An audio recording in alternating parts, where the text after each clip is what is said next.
გამარჯობათ, მე გახლავართ თარაშ მანდარია, საქართველოს ეროვნული უნივერსიტეტის SEUS 3D ლაბორატორიის და 3D ორგანონის პარტნიორობით ვისაუბრებ საყრდენ მამოძრავებელი სისტემაზე, კერძოდ თავის ქალაზე, მის ფუნქციაზე და მორფოლოგიაზე. თავის ქალა წარმოადგენს ადამიანის თავის ჩონჩხის მნიშვნელოვან ნაწილს, რომელიც ასრულებს როგორც დამცველობით, ასევე სტრუქტურულ ფუნქციებს. იგი ქმნის მყარ კაფსულას თავის ტვინისა და გრძნობათა ორგანოების დასაცავად და მონაწილეობს სასუნთქი და საჭმლის მომნელებელი სისტემების ფორმირებაში. და ასევე უზრუნველყოფს თავის ფორმისა და გარეგნობის ჩამოყალიბებაში. თავის ქალა პირობითად იყოფა ორ ნაწილად, ეს არის ტვინის ნაწილი, კრანიუმი და ასევე სახის ქალა. ტვინის ქალა შეიცავს თავის ტვინისა და ასე ვთქვათ, ერთვის ხერხემლის არხის დიდი ხვრელის ფორამენ მაგნუმის მეშვეობით. სახის ქალა შეიცავს საჭმლის მომნელებელი და სასუნთქი სისტემების დასაწყის ნაწილებს, რომელიც უკვე ვახსენე და ასევე ტვინის ქალის ძვლები ჩვენ გვხვდება კონკრეტულად აი ამ ნაწილში. ეს არის ტვინის ზვალის ნაწილები, რომლებიც არის აუცილებელი რომ ვიცოდეთ. ნუ ჯამში ჩვენ გვაქვს კონკრეტულად რომ ვისაუბროთ მაგალითად კონკრეტულ ძვლებზე, აი მაგალითად ეს ძვალი არის შუბლის ძვალი, ჩვენ შეგვიძლია ასევე ვნახოთ. ეს არის შუბლის ძვალი, გამოიყურება ასე. ასევე ჩვენ გვაქვს საფეთქლის ძვალი.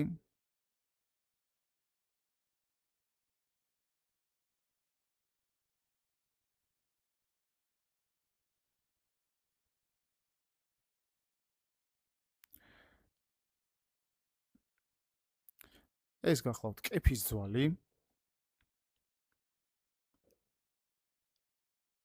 ნუ აუცილებლად უნდა ვიცოდეთ ისიც, რომ საფეთქლის ძვალი ჯამში გვაქვს ორი, მარჯვენა და მარცხენა. და ისინი არიან ლუწი ძვლები რეალურად. ასევე ჩვენ გვაქვს თხემის ძვალი. აი ეს გახლავთ ჩვენი თხემის ძვალი, რომელიც ასევე გვაქვს ორი. მარცხენა და მარჯვენა. ასევე ძალიან მნიშვნელოვანია ისიც, რომ ჩვენს, ასე ვთქვათ, თავის ქალაში, კონკრეტულად კრანიუმში გვაქვს კონკრეტული ნაწილი, ჩვენი სოლისებრი ძვლის, როგორც ხედავთ, ჩვენი სოლისებრი ძვლის დიდი ფრთა არის და ჩანს, ასე ვთქვათ, ჩვენს კრანიუმზე, იგივე თავის ქალაზე. აი ეს გახლავთ ჩვენი სოლისებრი ძვალი, რომელიც გავს ასევე პეპელას. ამის გარდა ჩვენ აუცილებლად უნდა ვიცოდეთ სახის ძვლები. სანამ გადავალ მე კონკრეტულად ასე ვთქვათ ნაკერებზე, მაქამდე მინდა ვისაუბრო სახის ძვლებზე. ნუ სახის ძვლები არის უკვე თქვი რომ ერთ-ერთი მნიშვნელოვანი ნაწილი აქვს სახის ძვლებს. ისინი აყალიბებენ სახის სტრუქტურას და რა თქმა უნდა, ეს სახის ძვლები გვაქვს რამდენიმე, მაგალითად ყვრიმალის ძვლები, რომლებიც არის ლუწი ძვალი, მარცხენა და მარჯვენა. ასევე ჩვენ გვაქვს ზედაყბა, რომელსაც ასევე ვუწოდებთ მაქსილარულ ძვალს და ასევე გვაქვს ეს ლუწი ძვალი. შემდეგ გვაქვს მანდიბული, იგივე ქვედაყბა და ეს არის კონკრეტული ძვალი ჩვენს თავის ქალაში, რომელსაც აქვს მოძრაობის ფუნქცია. მას აქვს სახსარი, რომლის მეშვეობითაც ახერხებს ქვედაყბა მოძრაობას, რაც რა თქმა უნდა გვეხმარება მასტიკაციაში, იგივე საჭმლის დამუშავებაში. ასევე ძალიან მნიშვნელოვანი ნაწილი ეს გახლავთ ძვალი საცრემლე და საცრემლე ძვალთან ახლოს მდებარე ღრუ, რომელსაც ვუწოდებთ საცრემლე ღრუს. ნუ ამ შემთხვევაში საცრემლე ღრუში გადის საცრემლე სადინარი, რის მეშვეობითაც საცრემლე ჯირკვალი გამოყოფს ცხრემლს და ლუბრიკაციას ახდენს თვალზე. ამის გარდა ჩვენ გვაქვს საინტერესო ნაწილი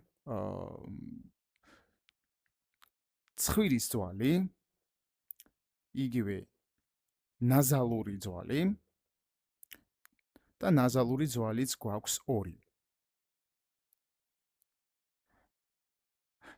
ქვემოთ რო გადავინაცვლოთ, ინფერიორულ ნაწილში ჩვენ წავაწყდებით, ასე ვთქვათ, ცხვირის ღრუს.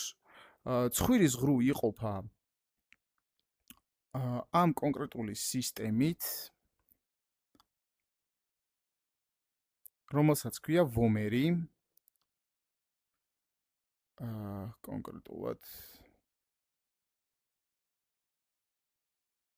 ეს ძვალი.